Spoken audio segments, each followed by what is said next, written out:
નમસ્કાર, આપ જોઈ રહ્યા છો નેશન પ્લસ ન્યૂઝ. હું છું આપની સાથે હિરલ પંડ્યા. મોડાસા નગરપાલિકાના પ્રમુખ અને ઉપપ્રમુખ પદ માટેની ચૂંટણી પ્રક્રિયા પૂર્ણ થઈ ચૂકી છે.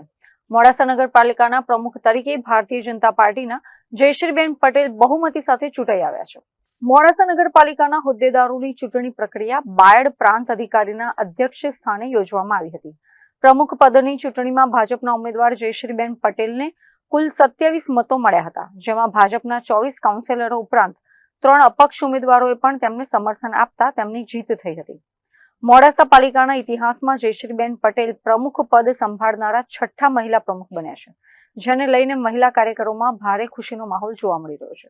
બીજી તરફ ઉપપ્રમુખ પદ માટે ભાજપ દ્વારા મેન્ડેટ મેળવનાર ગફુરભાઈ રબારી પણ ભારે બહુમતી સાથે વિજેતા બન્યા છે.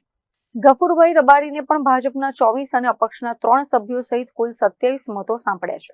આ ઉપરાંત નગરપાલિકાના વિકાસ કાર્યો અને નાણાકીય બાબતોની સૌથી મહત્વની ગણાતી કારોબારી સમિતિના અધ્યક્ષ તરીકે અનિલભાઈ પટેલની સર્વાનુમતે વરણી કરવામાં આવી છે. અપક્ષ ઉમેદવારોના ટેકા સાથે ભાજપે મોડાસા નગરપાલિકા પર પોતાનો ભગવો લહેરાવી દીધો છે. નવનિયુક્ત પ્રમુખ જયશ્રીબેન પટેલ અને ઉપપ્રમુખ ગફુરભાઈ રબારીએ પક્ષના શીર્ષ નેતૃત્વ અને સાથી સભ્યોનો આભાર માન્યો હતો. આજે મને ભારતીય જનતા પાર્ટીએ ટિકિટ આપી અને જંગી બહુમતીથી હું જીતી અને આજે મને પ્રમુખ બનાવવામાં આવી એ બદલ ભારતીય જનતા પાર્ટીનો ખૂબ ખૂબ આભાર માનું છું. અને શહેર સંગઠન, જિલ્લા સંગઠન અને પ્રદેશ સંગઠનનો પણ હું ખૂબ ખૂબ આભાર માનું છું.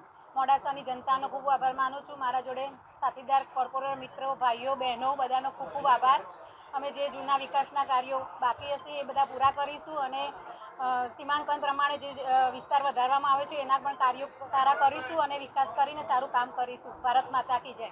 મહેન્દ્ર પ્રસાદ, નેશન પ્લસ ન્યૂઝ, અરવલ્લી. સમાચારોના સતત અપડેટ મેળવવા માટે અમારી નેશન પ્લસ ન્યૂઝની યુટ્યુબ ચેનલને સબસ્ક્રાઇબ કરો, બેલ આઇકન દબાવો અને જોડાયેલા રહો ફેસબુક, ઇન્સ્ટાગ્રામ અને ટ્વિટર પર.